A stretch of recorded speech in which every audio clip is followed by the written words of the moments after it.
Hi, this is Mark at learnhowtogarden.com, and in the third of our series on sort of foraged fruits in the autumn, we come to my absolute favourite, and that is the wild damson. If you're not already subscribed to us on Learn How to Garden and you're watching us on YouTube or somewhere, there's a link below here. You could hop over to our own website. That means that just for your email address, you get an email every time we put up one of our new videos, and it also means you get our monthly newsletter, which contains sort of what we think is quite interesting information on recipes and various things we're doing. Please excuse the dogs. This is Delilah and Pandora. We're walking along a field hedge, so there are some quite intriguing things for dogs in here, rabbits mainly. So this tree sort of is one of those trees you more or less miss a lot of the time. Fairly small, indistinct little leaves. Lots of wild damsons. They're much sourer than the damsons you buy in shops, even sourer than green game. It's been a really bad year this year for them, but we're quite fortunate to find some. And don't worry, even if they look like these here, which are quite sort of shriveled, they're a bit like grapes in that when they start to shrivel, all it does is concentrate the juice. Now, there's one up here I'll just pick. That one you could use for making a damson tart or a damson crumble. That would be fine, you know, there's still a lot of juice in them. And that's something that we can do, and we'll show you how to put a damson crumble together. But when they get like this, and they're more shriveled, juice is more concentrated. This is the second thing we make either damson gin or damson vodka out of. And there's a big argument in our house about whether you should be doing gin or vodka. Vodka normally from the sort of younger element. Damson gin is one of my mom's absolute fave things. So we tend to sort of use quite a bit of it for making damson gin. If you choose to make damson gin out of these, it is absolutely brilliant by Christmas. You know, we're talking about October now. By Christmas, it is just a real winter warmer. Having said that, if you don't drink it all, come the summer with tonic, it beats a classic gin and tonic into a top hat. So it's a great thing to make, and it's actually totally free. So that's damsons, and we'll be showing you now how to convert that into a damson gin. So when you pick them, don't worry if they're a bit shriveled. That's great as long as you're going to do a liqueur or an alcohol with them. If you want to use them for a dessert, they really need to be plumper. But they are very different, as I've said before, from the ones you buy.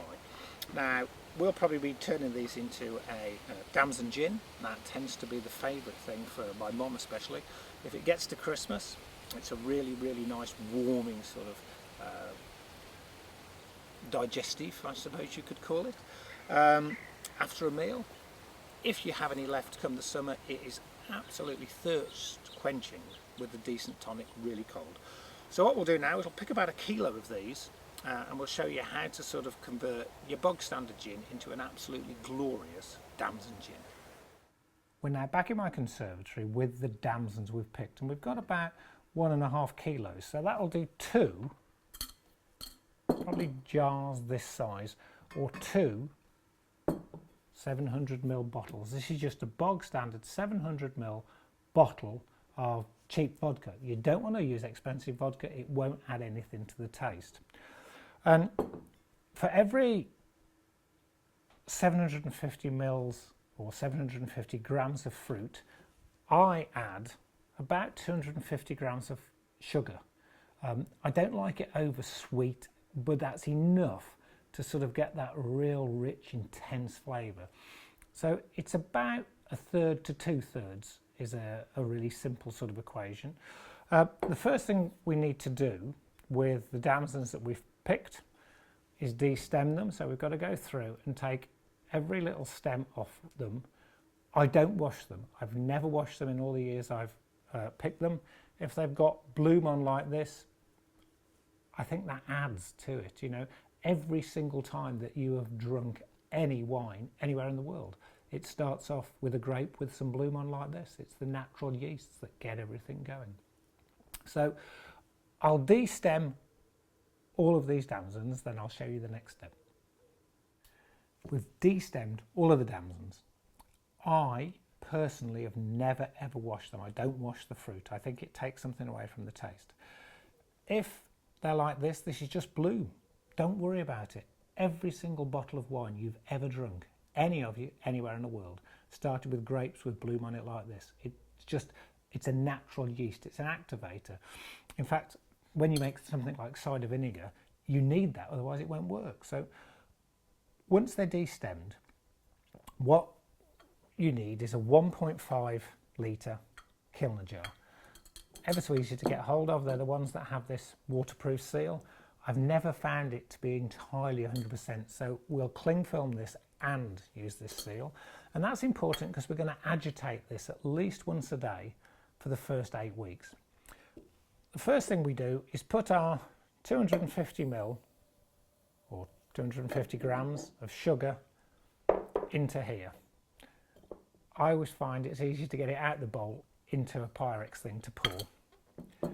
And then we're going to take 750 ml or 750 grams of the damsons, and for each one we're going to prick it all the way around and drop it in. It's quite fiddly, it's quite long-winded, and like I say, this is enough to do 2 Kilner jars because this is 1.5 kilos. So I'll do half of these into the jar, pricking each one roughly 4 times round. Every one of the damsons has been pricked 3 or 4 times all the way around in on top of the sugar. I normally make 4 or 5 of these purely because we tend to give them away at Christmas as presents. In fact, last year I gave one to my personal trainer who tries to keep me fit, which was quite entertaining. He drank the entire bottle one night. The thing with it is it tastes really beautifully smooth and fruity, and you tend to forget it's 40% alcohol. The other guy who had some is my son Ben's boxing coach, who did something very similar. You know, oh, well, this is quite nice. It's just a bit fruity and a bit liqueur-y and kapam, and lying on the sofa, not going out for the evening. When you're at this stage, the next bit's dead simple. You take your vodka, you pour it over and fill it to the top. Don't worry that within the next couple of hours, certainly within the next day, this beautifully clear vodka is going to go absolutely deep, rich, aubergine purple. That's the colour of your damsons. That's the colour your liqueur is going to come out, like a beautiful purpley aubergine colour. So don't worry at all. Once you've put your vodka in, all I'm going to do now is cling film it. Once you've cling filmed the top, just close it, and it's, you know, fairly self-explanatory. Anybody who's opened a bottle of beer from the continent knows that. And then you start to agitate, and you're going to do this for a couple of minutes to get all that sugar working its way down through the damsons, through the vodka. It's great, isn't it? I get excited when things like this. So simple, and it transforms, you know, vodka, potato spirit. Forget your toffee vodka and all of that. This is the real McCoy. So I'm just going to agitate this for a couple of minutes till all that sugar's dissolved. You're going to be agitating this for the next couple of hours to get the sugar to dissolve. And then every morning when you put the kettle on for your morning cuppa, just literally take it upside down, back again. And you're going to be doing that for a minimum of 3 months, 12 weeks.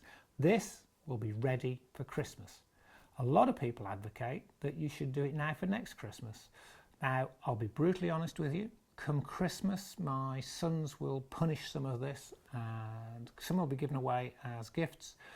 I tend to put some of this in a hip flask when I go skiing, because it does tend to sort of give the hot chocolate up the mountain a bit of a kick, and me as well. I appear to ski better. Well, at least in my head, I appear to ski better after I've had a couple of drops of this into my hot chocolate.